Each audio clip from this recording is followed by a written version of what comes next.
홀로 주려 함이라. 아멘. 예, 주님 안에서 한 주간도 평안하셨습니까?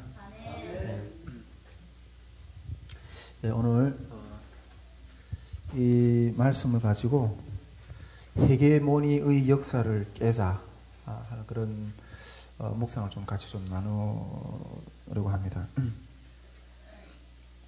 제가 이 설교는 내가 두제 보니까 한 2021년 1월 달인가? 예, 작년 1월 달인가 이게 한번 했던 설교예요. 예, 했던 설교인데, 예, 다시 한번 해야 되겠다 하는 생각을 좀 가지고 이게 또 이렇게 하게 됩니다.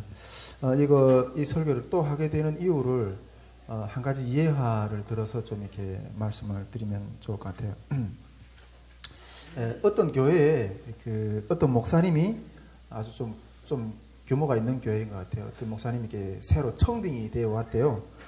청빙이 되어 왔는데 그 목사님이 이렇게 교회 청빙돼서 와가지고 그 교회를 이렇게 쭉 이렇게 살펴보니까 교회에 이게 사랑이 없더래요. 예, 사랑이 없더래요. 그래서 그 청빙되어 온 그 첫 번째 주에 하신 설교가 이렇게 사랑에 대한 주제를 가지고 이렇게 설교를 했다는 거죠. 그래서 이렇게 그 성도들이 그 목사님이 이렇게 처음 이렇게 청빙되어 가지고 오신 그 목사님이 하시는 그 설교를 듣고 너무 많이 이렇게 은혜를 많이 받았다고 그래요. 그래가지고 근데 다음 주에도 또 기대를 하고 이 목사님 이번 또 무슨 설교 하실까 이렇게 기도하고 성도들이 나왔는데 그 목사님이 전주에 했던 그 사랑의 설교를 또 하더라는 거예요. 그래서 성도들이 듣다가 혹시 목사님이 지난주 이 설교를 한번 했는데 까먹고 또 하시는가 하고 그냥 체면 차려 그냥 들었대요. 그런데 다음 주에 그 목사님이 그 설교를 또 하더래요. 그러니까 그 다음부터는 화가 나는 거예요. 성도들이 화가 나고 똑같은 설교를 3번씩이나 하니까 화가 나는 거예요. 그런데 일단 참았대요.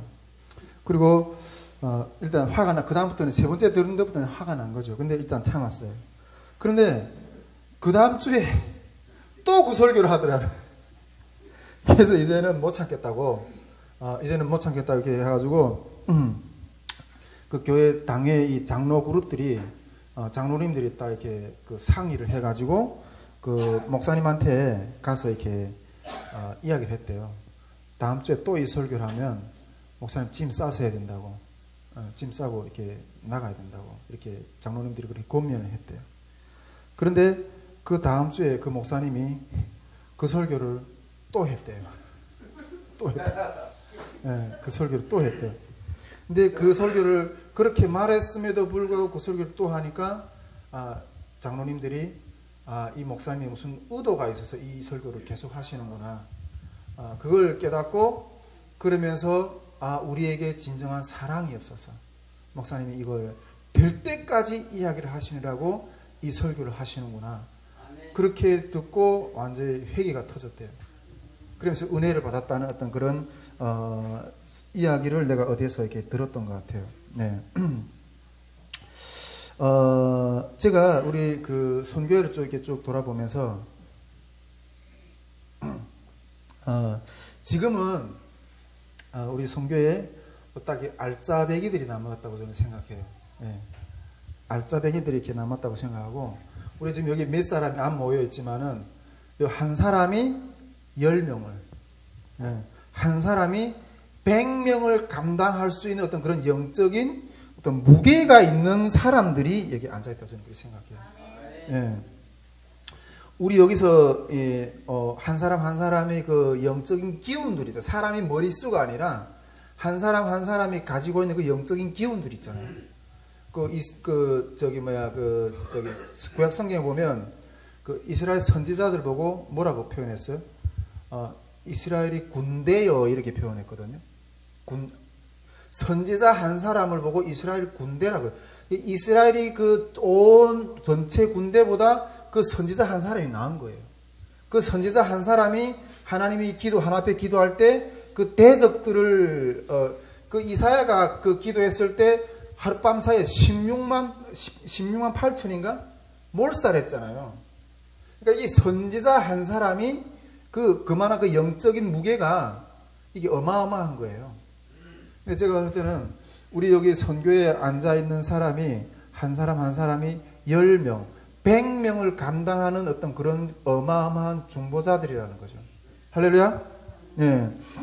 제가 봤을 때 우리 여기 몇 명이 안에 앉아있지만은 여기 제가 봤을 때 한 400~500명 정도 되는 그런 교회의 영적인 그 중보의 어떤 그런 영적인 무게를 가지고 드리는 예배라고 저는 생각해요. 할렐루야?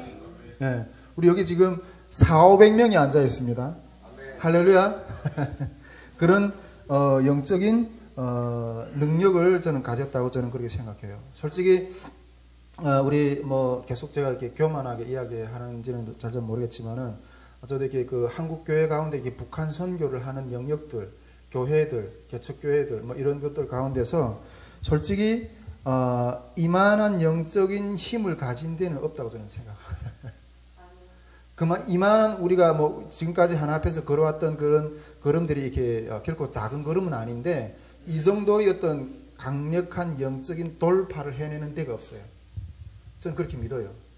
그래서 우리 한 사람 한 사람이 그만한 영적인 무게를 가지고 기도한다는 걸 우리가 믿어야 됩니다. 예. 뭐 많은 머릿수가 앉아서 기도하는 것보다 진짜 믿음을 가지고 기도하는 우리가 더 중요한 거예요. 믿음의 기도는 응답의 역사가 있어요. 예.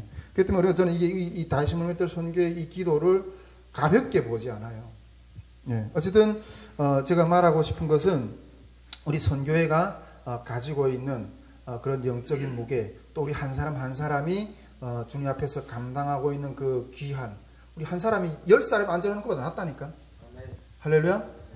그만한 영적인 믿음의 돌파를 가지고 있는 사람들이에요. 저는 그렇게 믿어요. 그렇게 저는 그렇게 소중하게 생각합니다. 그러나 아직 제가 보기에는 우리 선교회 가운데 아직 연약한 부분들이 많다. 연약한 부분들이 많다. 그런 생각을 좀 이렇게 생각해 보게 됩니다. 전에도 이야기했지만은 저는 이 본질을 놓치는 규모는 추구하지는 않아요. 예. 만일 본질이냐 규모냐 이렇게 이야기했을 때 어떤 신앙의 본질이냐 아니면 규모냐 이렇게 놓고 있을 때 둘 다 취하면 좋겠지만은 둘 중에서 하나만 취하라고 한다면 저는 본질을 취하는 쪽으로 이렇게 하고 싶어요. 근데 솔직히 본질을 취하면 힘들어서 다 떨어져 나가요. 예. 그런데 둘 중에서 둘 다 취하면 좋겠지만 둘 중에서 하나만 태클한다면 저는 이렇게 본질을 추구하는 것을 취하겠다 이렇게 말씀드리고 싶은 거예요. 제가 우리 선교회가 그렇게 정말 믿음의 동력자들 정말 귀한 분들과 같이 가고 있지만은 우리 선교회가 아직도 미약한 부분들이 많고 그런데 우리 선교회 가운데 지금 제일 강력하게 훈련이 되어야 할 어떤 그런 영적인 본질이 하나 있는데 그것이 제가 우리 그 지역 기도 모임에서도 좀 기도 제목도 좀 나누고 이렇게 하긴 했지만은 바나바의 섬김의 영성이 우리에게 준비되어야 된다는 거죠. 바나바의 섬김의 영성이 준비되어야 된다는 거죠. 여러분 이 섬김의 영성은 이 섬김의 영성을 세우는 것은 우리 선교회뿐 아니라 통일 한반도를 품으려면 이 영성이 필히 중요해요.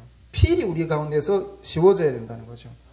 저는 이 부분이 될 때까지 계속 반복적으로 생각날 때마다 이야기하게 될 거예요. 앞으로도.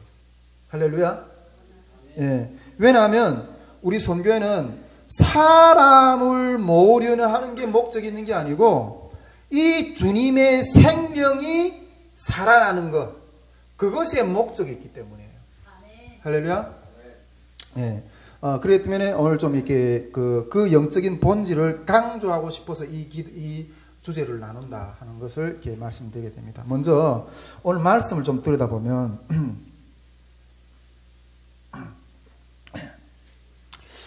이 성경에 보면 지금 많은 사람들이 모였을 때 제가 이렇게 추구하는 부분이 뭔가 이게 많은 사람들이 모였을 때 균형을 이루는 게 뭔가 이게 쉽지 않거든요. 근데 이 많은 사람들이 모였을 때 균형을 이루는 영적인 기류에 대해서 그 힘에 대해서 이미 주님께서 오늘 말씀을 통해서 잘 설명하고 있다는 거예요. 설명하고 있다는 거예요. 제자들은 지금 이 말씀에 보면 이 제자들은 지금 이렇게 주님에게 세워질 이게 주님의 나라가 이제 세워질 건데 그 이제 주님의 나라가 세워지는 것 가운데서 지금 자리다툼을 하고 있어요. 이제 주님의 나라가 세워질 건데 그거에 있어서 하나는 나를 좌편에, 하나는 우편에, 야고보하고 한 사람이 나와가지고 이렇게 주님 앞에 요청을 하고 있어요. 제자들이 이렇게 다툼을 하게 되는 배경은 예수님께서 예루살렘 행을 한다고 예언하신 이후에 지금 이런 다툼이 일어나는 거예요. 예수님은 예루살렘 행에서 고난받고 죽을 것에 대해서 예언하셨죠.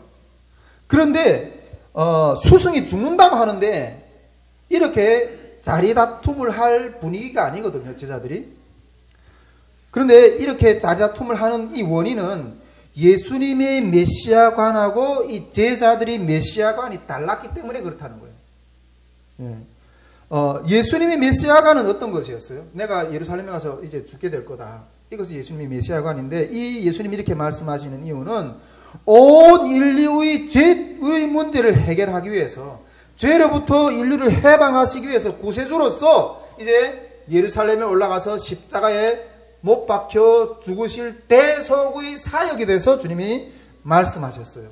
이것이 주님이 가야 되는 길이거든요. 이것이 주님이 하나님의 나라를 세워야 되는 내용의 본질이거든요. 그런데 제자들은 예수님을 바라보는 메시아관이 제자들이 예수님을 바라보는 메시아관은 좀 달랐다는 거예요. 제자들은 이제 이스라엘의 백성들을 로마의 압제에서 해방시키는 그러한 이스라엘이 왕이 되는 것을 바라보는 것이 제자들의 메시아관이었어요. 지금까지 예수님의 행적들을 보면 예수님의 공생의 사역을 3년 반 동안 하셨잖아요. 지금 2년 반 동안 하시고 그 2년 반 동안 엄청난 기적들을 행했고 또 수많은 무리들이 따랐고 사람들이 그를 메시아라고 막 환호까지 하고 있는 그런 상황이었어요. 그런데 지금 드디어 이제 예루살렘에 올라가신다고 이렇게 선포하신 거예요. 예루살렘에 올라가시라고. 지금껏 예루살렘이 아닌 지금껏 활동은 예루살렘이 아닌 갈릴리 지역에서 이런 엄청난 환호를 받으면서 주님이 그렇게 사역하셨거든요. 이제 왕이 되려면 유대 민족의 수도이고 또 성지의 중심인 예루살렘에 가서 이제 하나님의 나라를 이제 이루어야 되는 거죠. 제자들이 눈에서는 이제 드디어 하나님의 나라가 세워진다 이렇게 제자들은 생각한 거예요. 이제 그래서 이제 예루살렘에 올라오면 하나님의 나라가 이제 세워질 건데 예수님이 내각이 이제 세워질 건데 그 예수님이 내각이 딱 들어서게 되면 하나는 좌의정에 하나는 우의정에 이렇게 세워달라고 청탁을 지금 하고 있는 거예요. 청탁을 지금 하고 있는 거예요. 근데 이렇게 하는 속에서 제자들 속에 지금 분란이 일어나고 있는 그런 상황인 거예요. 분란이 일어나고 있는 그런 상황인 거예요. 졸리십니까? 졸리시는 분들은 좀 일어서서 들으시면 좋겠어요. 분란이 일어나는 그런 상황인 거예요. 예수님이 이끄시는 이 제자 공동체도 이런 문제가 있는데 이렇게 분란이 일어나는데 예수님이 직접 이끄시는 공동체도 이런 분란이 일어나는데 다른 공동체는 어떻게 했느냐 하는 거예요. 우리는 그나마 잘하고 있는 거예요. 예수님이 이끄는 공동체도 이렇다니까 분란이. 이렇게 예수님께 이런 청탁을 하는 정말 잘못된 시각을 가지고 청탁을 하는 예수님께서 제자들에게 대답을 하세요. 이제 너희가 구하는 것을 너희가 알지 못한다. 내가 마실 잔, 내가 받아야 될 세례를 너희는 받을 수 있느냐? 이렇게 주님 물어보시죠. 그러니까 이 두 제자가 그 의도를 모르면서도 제자들은 받을 수 있습니다. 이렇게 대답해요. 받을 수 있다고. 그런 그 제자들에게 예수님께서 큰 자의 원리에 대해서 설명하세요. 큰 자의 원리. 이 제자들은 지금 예수님이 나라에서 좌의정, 우의정 앉겠다는 건 뭐예요? 내가 예수님이 나라에 좀 큰 자가 되겠다. 그런 청탁을 한 거잖아요. 그래서 예수님이 큰 자의 원리에 대해서 예수님이 이제 설명을 하시는 거예요. 큰 자의 원리. 첫째는 세상 기준에서의 큰 자의 원리를 이해하세요. 세상 기준에서의 큰 자의 원리. 세상은 권력이 많은 자가 큰 자다 이렇게 말해요. 권력이 많은 자가 큰 자다. 이런 속에서는 섬김을 많이 받을수록 큰 자라는 거예요. 섬김을 많이 받을수록 큰 자다. 또 이렇게 섬김을 많이 받는 자들은, 즉 이런 권력이 있는 자들은 자기들이 그런 섬김을 많이 받고 권력이 있기 때문에 자기들이 마음대로 세상을 주관한다는 거죠. 그런 권력이 있기 때문에. 그러나 천국에서 큰 자는 다르다는 거예요. 천국에서 큰 자는 그러나 천국이라는 나라는 섬기려 하는 자들만 있는 곳이라는 거예요. 할렐루야. 섬기려 하는 자들만 있는 곳이라는 거예요. 천국은 섬김을 받으려 하는 자들이 있는 곳이 아니라는 거예요. 여기서는 큰 자가 되려면 누가 더 많이 섬겼는가 하는 데 달려있다는 거예요. 할렐루야. 예. 누가 제일 밑바닥에서 종이 되었느냐, 그 사람이 큰 자라는 거예요. 할렐루야. 천국에서는 우리 성년이가 큰 자인 줄 믿습니다. 예. 잘 수고 많이 하는 우리 성년이가 큰 자인 줄 믿습니다. 예. 그리고 그런 모델이 예수님이다. 바로 나다. 이렇게 말씀하고 계세요. 천국에는 제일 낮은 자, 제일 많이 섬기는 자가 제일 큰 자인데 그 모델이 나다. 이렇게 말씀하고 계세요. 그러면서 인자가 온 곳은 섬김을 받으려 온 것이 아니라 오히려 섬기려 하고, 그 섬김의 끝은 자기 목숨을 내어주는 데까지 이르는 거라는 거예요. 할렐루야. 여러분, 우리가 누가 남을 위해서 섬기는데 내가 죽기까지 섬기는 사람이 어디에 있어요? 정말 이런 마음만 이루어진다면 문제가 될 공동체가 없을 것 같아요. 할렐루야. 여러분, 이 영성이, 이 천국이 우리 선교회에도 이루어지면 좋겠다는 마음이에요. 할렐루야. 그걸 소망합니다. 기필코 이것이 될 때까지 이 설교를 계속하게 될 거예요. 이것이 될 때까지 우리 예수님 마음 교회가 세워져야 됩니다. 할렐루야. 예, 믿습니다. 예. 제가 한 1년 전에, 이거 1년이 조금 안 됐지만 1년 전에 이 주제를 가지고 좀 이야기를 했는데, 1년 전에 이 주제를 가지고 이야기했을 때는 우리 선교회라는 공동체가 아직 어떤 어려운 영적인 지체가 있잖아요. 어떤 어려운 영적인 지체가 우리 가운데 딱 들어오려고 할 때 우리가 아직 이런 지체를 품을 수 있는 힘이 안 되는구나. 그걸 느꼈어요. 그래서 어떻게 하면 이 영적으로 힘든 어떤 그런 지체가 우리 가운데 들어오는 것들을 우리가 편하게 들어서 쉴 수 있는, 어울릴 수 있는, 가족이 될 수 있는 그런 공동체가 될까? 그런 마음을 가지고 이 설교를 한번 했었거든요. 그때 당시 그 이단성이 있는 어떤 지체를 우리가 어떻게 처리할 건가? 그런 문제가 좀 한참 힘들었어요. 근데 그것을 바라보면서 내가 느꼈던 거는, 야, 정말 영적으로 힘든 지체가 우리 가운데 들어오긴 아직 우리 공동체가 그렇게 녹록한 사람들이 있는 게 아니구나. 다 딱딱하고 다 이렇구나. 이런 마음을 좀 느꼈어요.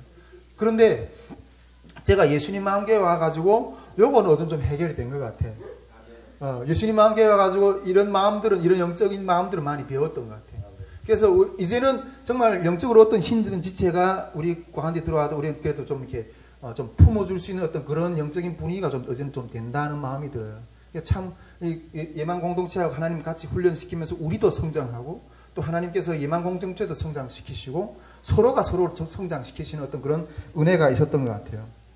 그런데 오늘 제가 다시 한번 이 주제를 가지고 이렇게 마음을 나누고 싶은 것은, 바나바의 영성이 우리 공동체 내에 흐르는 어떤 그런 영성이 세워졌으면 좋겠다.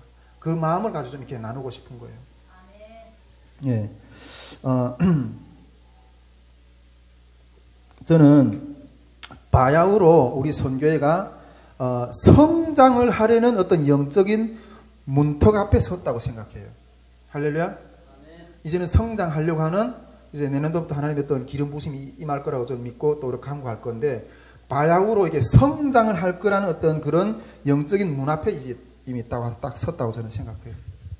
그런데 이 성장이라는 거는 우리 지금 몇 명이 안 앉아 있지만은 이 파일을 넓히는 거거든요. 예, 이렇게 이 파일을 넓히는 거거든요. 근데 이 일은 이 시점에서 하나님이 새롭게 싸워야 될 문제를 하나 딱 이렇게 등장시키게 하신다는 마음이 들어요. 이 시점에서 이 성장을 하려고 하는 어떤 그런 문 앞에 다시 한번 하나님이 우리를 세우려고 하시려는데, 이 성장을 하려고 하는 그 시점에서 새롭게 우리가 또 싸워야 될 어떤, 그런 싸워서 이겨야만이 받을 수 있는, 성장이라는 하나님의 축복을 받을 수 있는, 그 선물을 받을 수 있는 그 시점에 와 있다는 거예요. 할렐루야. 예. 여러분, 이 새로운 선물은 그 선물을 받을 만한 자격이 있는지 없는지 테스트를 거친 후에야, 그리고 이겨야지 받지, 이기지 못하면 못 받는다는 거예요. 할렐루야? 예, 못 받는다는 거예요. 근데 이거는 저는 뭐 한 달 전부터 이렇게 조금 그런 것들을 많이 느꼈는데, 이 영적 싸움이 이때까지 정말 우리 선교회가 세워지기 정말 그 고비고비 사역을 할 때마다 어마어마한 영적 싸움을 했어요. 그런데 이것도 좀 또 새로운 성장통을 겪는 어떤 그런 싸움인데, 이 싸움이 어찌나 썬지 우리 선교회 차가 꿈에서 하나님 또 보여주는데, 선교회 차가 막 그 경랑하는 그 홍수물에 막 떠내려갈 정도로, 떠내려갈 정도로 그렇게 강력한 어떤 싸움이라는 어떤 그런 마음을 좀 주시는 거예요. 그냥 이 파도에 밀려 떠내려가 없어질지, 아니면 맞서 싸워 승리하여 사명을 끝까지 완수할지는 이 그러한 경계선에 우리 선교회가 또 섰다는 거예요. 여러분, 기도를 많이 해야 됩니다. 우리 선교회가 또 그 자리, 그 시점에 와 섰다는 거예요. 지금까지 우리 선교회는 정말 많은 영적인 고난들을 이겨냈지만은 아직도 기경을 해야 될 부분들이 많이 남아있다고 이렇게 생각합니다. 특히 오늘 제자 공동체의 모습이 우리 가운데 있지 않은가, 이런 것들도 이렇게 생각해 보는데, 이 분위기를 깨지 못하면 우리는 성장도 축복도 사명도 완수할 수가 없어요. 완수할 수가 없어요. 예, 앞으로 우리에게 많은 협력자들이 올 거라고 저는 생각합니다. 근데 이 많은 협력자들이 오게 됐을 때 여기에서 드러날 수 있는 문제 중에 하나가 뭔가 하면, 이때 제기되는 문제는 이 자리다툼, 이 헤게모니 싸움, 이 부분이 분명 일어날 수 있는 여지가 있다는 거죠. 예, 이 문제 앞서 그때 우리 가운데 만일 이게 어마어마한 어떤 하나님의 동역자들이 이게 그 협력자들이 몰려왔을 때, 그때 우리 가운데 이 바나바의 영성이라는 이 영적인 기둥이 있는가 없는가에 따라서 그 몰려오는 협력자들을 하나로 묶어서 한 방향으로 인도할 수도 있고, 만일 그렇지 않다면 왔다가 별것 없네 여기도 실명하면서 돌아가는 어떤 그런 수도 있다는 거죠. 네, 수도 있다는 거죠. 자, 이 부분에 대해서 좀 이렇게 좀 더 이렇게 깊이 있게 좀 나눠보고 싶은데, 여기서 이렇게 앞으로 많은 협력자들이 왔을 때 그 가운데서 이 자리다툼이라는 문제에 대해서 제가 이렇게 들고 나오는데, 여기서 이 자리다툼이라는 게 이게 헤게모니 싸움을 의미해요. 헤게모니 싸움을. 이 헤게모니라는 것은 이 사전적인 의미로 말하면 이게 지배권이 싸움이거든요. 지배권. 이 지배권이 싸움인데, 왜 지배권의 싸움을 하는가 하는 거예요. 지배권이라는 그 안에 이권이 관계되어 있기 때문에 그 이권 때문에 권력을 잡으려고 필사적으로 노력을 하는 거예요. 이권 때문에. 여러분, 세상은 이 지배권의 싸움의 현장이에요. 세상은. 이 세상의 이 헤게모니 싸움에 대한, 이 지배권의 싸움에 대한 어떤 그러한 이야기들은 정말 이루 열거할 수 없을 정도로 많아요. 요즘에 또 뭐 헬로윈 어떤 사건이 돼서 막 이렇게 이유수가 터져 그걸 가지고 또 막 정치적인 어떤 그런 이슈를 가지고 서로 막 이렇게 또 물고 뚫으려고 하는데 세상은 그런 이권 싸움, 정치적인 싸움, 이거 헤게모니 싸움, 그 싸움을 세상은 정말 피 터지게 하고 있어요.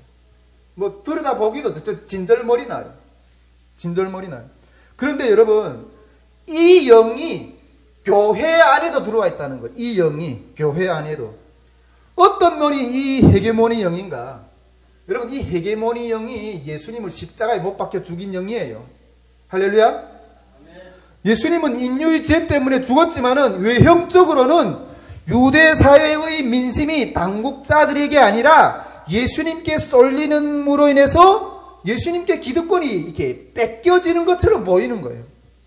그 기득권을 빼앗기지 않기 위해서 유대 당국자들이 죄목을 씌워서 예수님을 십자가에 못 박혀 죽였어요.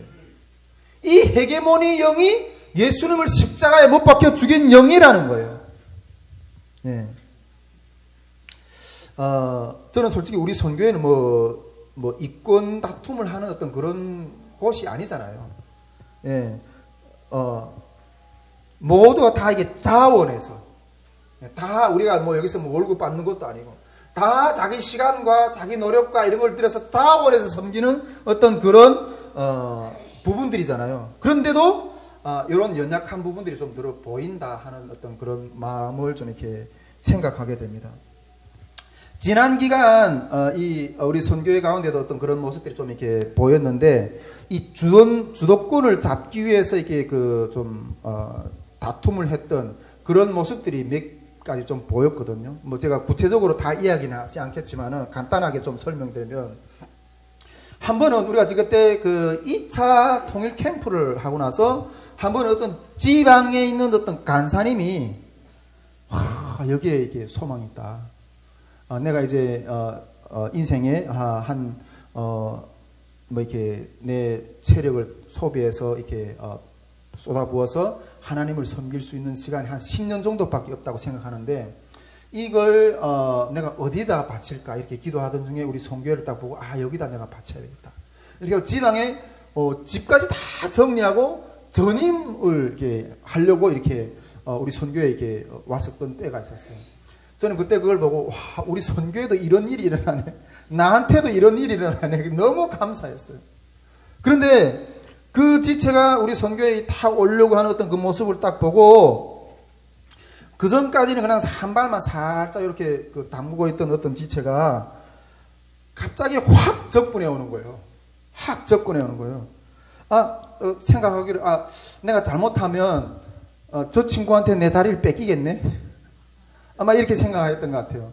그래가지고 얼마나 열심히 나오고, 또 내가 다니던 교회도 교회까지 거기 출석하는 거예요. 그래서, 이게, 솔직히 그때 표현은 안 했지만, 이게 보통 예민한 문제가 아니구나. 내가 이 관계를 어떻게, 이걸 감당할까. 솔직히 많이, 좀 이렇게 마음으로 많이 당황했어요. 그리고 그 분에게 올라오면서, 한쪽을 뒤에서 이야기했어요.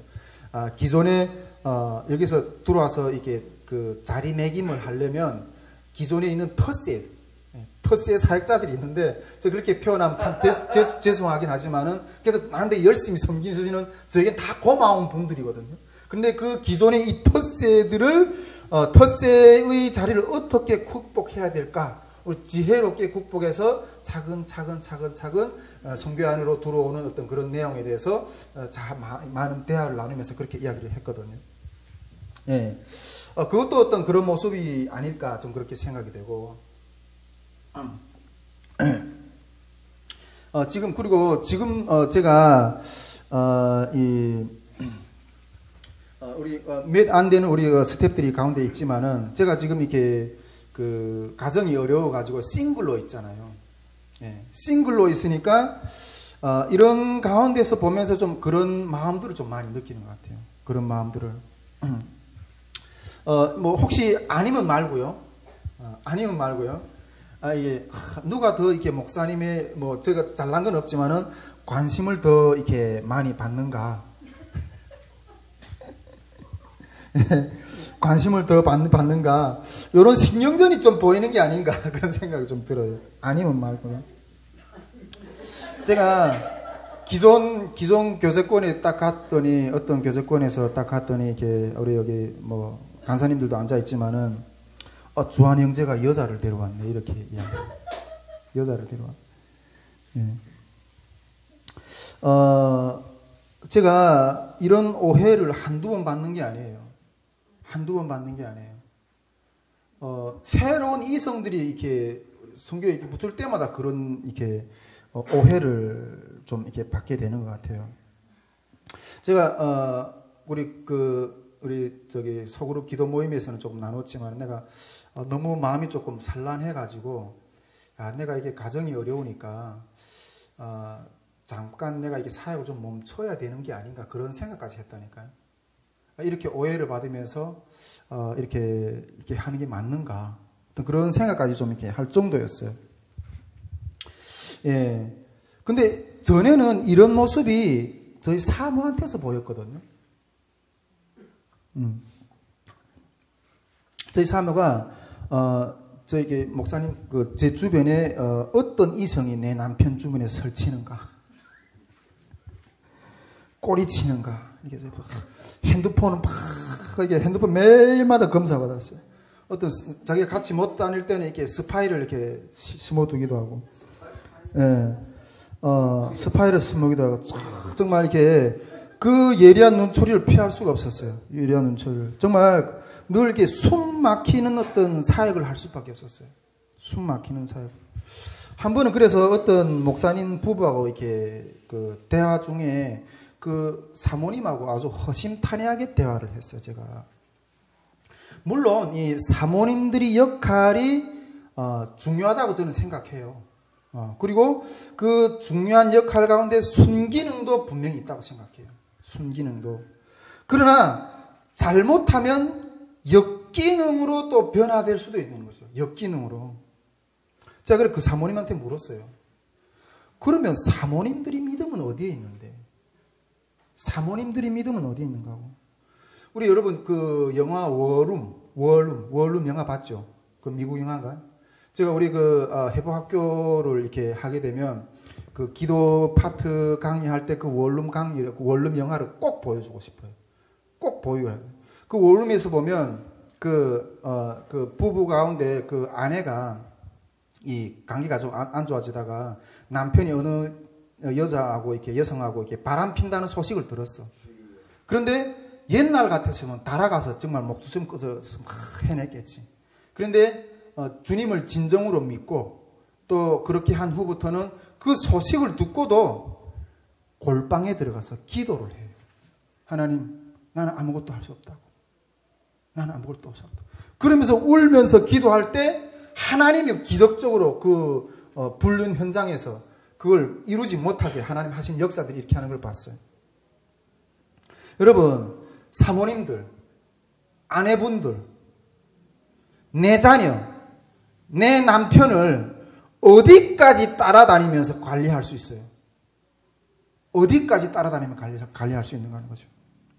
여러분, 창세기 3장 6절에 보면 우리가 이 아담하고 하와가 이게 범죄해서 하나님이 그 아담에게 하와에게 저주를 내리는 장면이 있잖아요. 그때 이 창세기 3장 16절에 보면 그 여자에게 하와에게 이렇게 하잖아요. 너는 남편을 원하고 남편은 너를 다스릴 것이라 이렇게 말했잖아요. 근데 여기서 너는 남편을 원하고 라는 말은 이 영어 성경에 번역하면 이게 갈망하다는 말이에요. 남편을 갈망한다는 거예요. 이 갈망한다는 의미는 다른 말로 말하면 탐욕이거든요. 탐욕이거든요. 여러분, 탐욕은 성경에서 죄라고 그래요. 예. 여러분, 이것은 남자와 여자의 죄로 인한 헤게모니 싸움인 거예요. 가정 안에서도 누가 주도권을 지느냐. 이 싸움을 아직도 계속 하고 있는 거잖아요. 누가 주도권을 싸우는 거예요. 주도권 싸움을 하고 있는 거예요. 여러분, 이런 모습이 우리에게 없는가? 우리에게는 없는가 하는 거죠. 우리에게는 없는가? 여러분, 사람에게는 체험을 얻을 수가 없어요. 남자를 아무리 그렇게 원하고 이렇게 했는데도 사람은 하나님이 지으신 그 영혼은 그 심령은 오직 하나님으로부터만 체험을 입을 수 있어요. 할렐루야. 남자들을 그만 좀 괴롭히세요. 하나님 앞에다가 좀 기도하세요. 그렇게 믿지 못할 인간이면 왜 데리고 살아요? 버려야지.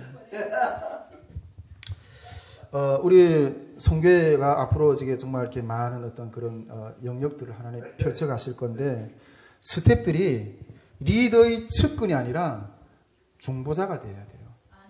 할렐루야. 돕는 배필이 돼야 돼요. 여러분, 제가 리더한테서 권위가 나오는 게 아니에요. 진정한 권위는 섬길 때, 진정한 권위자를 섬길 때 거기에서 나오는 거예요. 하나님 한 분만을 진정한 권위자거든요. 그 진정한 권위자를 섬길 때, 그 하나님 한 분만 섬길 때 성도들은 서로 섬기는 위치에 설 수 있어요. 할렐루야. 이게 무슨 말인가? 여러분, 제가 이렇게 다이스 몰터 선교회 리더로 서 있지만은 저도 진정한 리더는 아니에요. 김주한 목사의 중심이 아니라, 김주한 목사는 단지 주의 말씀을 받아서 그냥 전달하는 전달자에 불과하다는 거예요. 여러분, 제가 이렇게 선교회를 이제는 2017년부터 이렇게 세워가지고 이렇게 이끌면서 수많은 스태프들을 이렇게 이끌면서 이렇게 리더의 고민을 참 많이 하게 됐어요. 리더의 고민을. 특히 지금은 몇 사람이 안 되지만은 이 캠프, 통일 캠프를 할 때는 몇십 명, 몇백 명, 내년도는 1000명 캠프를 하려고 계획하는데 몇백 명의 스태프들을 다루어내야 되거든요. 전에, 지금은 몇 명이 안 되지만 전에 조금 그래도 좀 모였잖아요. 그것도 이게 이 통치가 안 돼서, 치리가 안 돼서 힘이 헉헉해서 갈라졌잖아요. 이 선교회를 끄면서 수많은 스태프들이 리더의 고민을, 리더란 뭔가, 이 고민을 정말 많이 했어요. 특히 이 캠프를 하면서 가장 부딪히는 부분들이 이것이었어요. 리더십이라는 게 뭔가.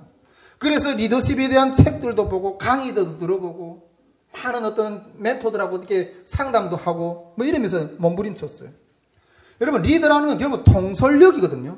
많은 사람들이 통솔해서 이끌어가는力인데, 여러분, 그 많은 사람들이 이게 다양한 수준, 사람마다 수준이 다 달라. 다양한 또 생각, 다양한 성품, 또 각자 가지고 있는 다양한 문제, 이런 사람들을 함께 모아가지고 일을 해야 되는데, 여러분, 그러려면 그 속에서 수많은 문제, 다양한 갈등들이 제기돼요. 근데 그 리더가 그 갈등들을 이렇게 이끌어가지 못하면, 해결 못하면 리더의 자격이 없는 거예요. 예. 리더는 이 갈등을, 즉 갈등의 문제를 책했을 때 어떤 두 사람이 어떤 갈등이 딱 발생했다. 이래서 어떤 문제에 가지고 갈등이 발생했다. 이렇게 했을 때 그 양측에 그 문제의 본질에 대해서 정확한 어떤 한 사람뿐 아니라 양측에 어떤 문제, 손바닥도 이렇게 마주쳐야 이렇게 소리가 나잖아요. 왜 갈등이네? 서로가 부딪히기 때문에 갈등이 있는 거예요. 근데 그 갈등의 문제를 한쪽만 아니라 양쪽에 서로 수긍하고 받아들일 수 있는 해답을 제시할 수 있느냐 없느냐 하는 것이 리더십이에요. 리더의 통솔력이에요. 그것을 제시할 수 있어야만이 그 갈등을 해소할 수 있고, 그 갈등이 해소해야만이 공동체가 편안해지는 거예요. 편안해지는 거예요. 내가 보니까 저는 주님이 하라고 해서 그냥 이 선교회를 이끌어간다고, 세워간다고 생각하거든요. 근데 전에 통일 캠프나 이런 것들 한번 겪어보니까, 서로 사람들 부딪혀보니까, 부딪히면서 오늘날까지 정말 많이 성장시켜주잖아요, 나를. 근데 그때는 있잖아요. 그런 문제를 해결할 수 있는 능력이 나한테 없는 걸 그냥 내가 발견했어. 예, 막 부딪히는데, 막 이 성격이 센 사람, 별의별 사람 다 나오는 거야. 근데 이거 어떻게 해서 좋을지 모르겠는 거야. 근데 이것들을 끌고 가야 되겠고. 완전히 나중에는 번아웃이 돼. 야, 이 두 손 두 발 다 들었어. 그런데 그 해답은 나에게서 나오지 않는다. 주님에게서 나온다는 거예요.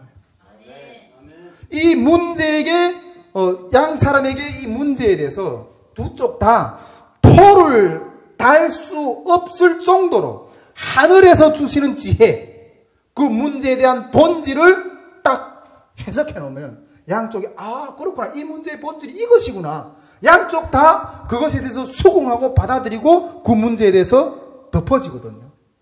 여러분, 이거는 리더의 몸에서 나오는, 리더의 머리에서 나오는 하늘에서 주셔야지 나올 수 있어요. 갈등의 문제를 해결할 수 있는 부분들은. 할렐루야? 예. 그래서 우리가 여러분 솔로몬의 지혜를 보세요. 솔로몬이 그 수많은 은과 금도 구하지 않았고 그 수많은 사람들을 다스릴 수 있는 지혜를 달라는 거예요. 그걸 구했잖아요. 그 애를 가지다가 산 애를 반쪽 잘라서 어떻게 나눠주라. 그런 지혜가 사람이 머리에서 나와요? 그러니까 문제가 해소되잖아요. 사람들이 두려워서 솔로몬을 따라가요. 그게 리더십이에요. 리더십은 내가 딱 보니까 이거는 나한테서 나오는 게 아니구나. 하늘에서 주셔야지 그 문제를 잠잠할 수 있게 하는 어떤 그게 되는구나. 제가 그걸 느꼈어요. 예. 그러면 리더가 누구예요? 하나님이죠. 주님이 영이죠. 주님이 영이 임하시는 곳에 진정한 리더십이 세워지는 거예요. 즉 다시 말해서 리더는 이러한 지혜를, 하나님의 지혜를 주시는 주님과 얼마나 친밀할 수 있느냐 하는 문제거든요. 그 친밀함이 주님과 가까이 있을 때 그 문제는 해결될 수 있는 거죠. 그러므로 여러분, 이 공동체의 진정한 리더는 주님이십니다. 할렐루야. 예, 공동체의 진정한 주인은 주님이시라는 거예요. 그래서 이 김주한 목사라는 어떤 거기에서 뭔가 나눠 먹으려고 막 이렇게 나눠 먹을 것도 없지만은 그렇게 하는 게 아니라 주님을 섬겨야 돼요. 주님을 섬겨야 돼요. 할렐루야. 만일 하늘에서 주님으로부터 어떤 방향이 내려왔다, 어떤 갈등에 대한 방향이 내려왔다 이러면 그 다음은 순종의 문제예요. 그 순종의 문제고, 그것에 대해 불순종할 때는 하나님이 치리가 거기 들어가요. 치리가. 여러분, 이것이 공동체를 다스리는 원리거든요. 어떤 권력 싸움, 어떤 이게 내가 좌편에 우편에 이것으로 공동체가 유지되는 게 아니라, 하나님의 나라의 천국이 임하는 것이 아니라 주님이 진정한 리더로, 주님만을 진정한 리더로 세울 때, 리더로 권위를 인정하고 따를 때 이 서로는 섬길 수 있는 위치가 되는 거예요. 할렐루야. 네. 그런데 이것도 중요하지만 또 중요한 게 또 하나 있어요. 균형이 필요하더라고. 균형이 필요하더라고. 주님이 진정한 리더입니다. 이렇게 맨날 제가 처음에는 그렇게 외쳤거든. 주님이 진정한 리더입니다. 이렇게 주님이 외쳤거든. 그런데 그러다 보니까 주님이 관리자로 세운 리더에 대해서는 함부로 대하는 이 현상이 또 나타나는 거예요. 주님이 관리자로 세워진 리더에 대해서 함부로 막 대하고. 예. 그랬더니 막 권위가 없어지고 없는 공동체가 되어버리는 거예요. 권위가 막 사라지는 어떤 그런 강동. 전에는 주님이 주인 되심을 강조하다 보니까 지체들 사이에서 어떤 평등의 차원을 많이 들였더니 이 권위가 막 무너지는 거예요. 권위가. 야, 니만 듣냐? 나도 주님의 음성을 듣는다. 이 도가 지나쳐버려, 나중에. 도가 지나쳐버려서 그 질서를 그래서 나중에 이렇게 막 오합지졸이 돼버리고 너무 황당한 스텝들을, 내가 이때까지 그런 스텝들을 경험을 못 해봤어. 와, 이게 장난이 아니더라. 그래서 한동안 내가 질서를 또 강조했어. 한동안 엄청나게 질서를 강조했어. 질서를. 여러분, 건강한 권위를 깨뜨려버리면, 무너뜨려버리면 나의 삶 자체를 그걸 파괴하는 거나 마찬가지예요. 여러분, 국가의 권위, 부모의 권위를 무너뜨리면 나는 어디에서 살 건데? 우리는 어디에서 살 건데? 예. 여러분, 이 건강한 권위까지 무너뜨려 버리면 내 삶 자체를 파괴하는 거나 마찬가지라는 거예요. 이걸 우리가 명심해야 돼요. 할렐루야. 그런데 이제는 좀 그런 부분들에 대해서 이 건강한 권위에 대한 어떤 부분들에 대한 어떤 훈련을 좀 하나님 많이 시키시다 보니까 이제는 좀 받아들일 만해요. 예. 어떤 권위에 대해서 도전하는 어떤 그런 영역들에 대해서 이게 좀 대항을 할 만한 어떤 그런 군력이, 영적인 군력이 어떤 좀 생겼다는 생각이 들어요. 그래서 저는 권위에 대한 군력이 이제는 세워졌으니까 이제는 잘못된 권위에 대한 중심을 다시 잡기 위한 어떤 그런 노력을 또 다시 한번 해야 되겠다는 생각을 좀 가지고 있는 거예요. 건강한 권위와 잘못된 권위. 권위라고 함부로 무너뜨리는 게 아니라 건강한 권위는 세워야 되고 잘못된 권위는 깨야 돼요, 여러분. 이제 좀 다시 칼을 빼서 이걸 좀 두드려야 되겠다는 생각을 하고 있어요. 다시 칼을 빼서 이걸 좀 두드려야 되겠다. 여러분, 건강한 권위 위에 헤게모니가 아닌 섬김의 실천을 다시 해야 된다는 그런 길로 다시 접어들어야 된다는, 우리 선교회가 다시 접어들어야 된다는 생각을 요즘에 좀 이렇게 많이 하게 됩니다.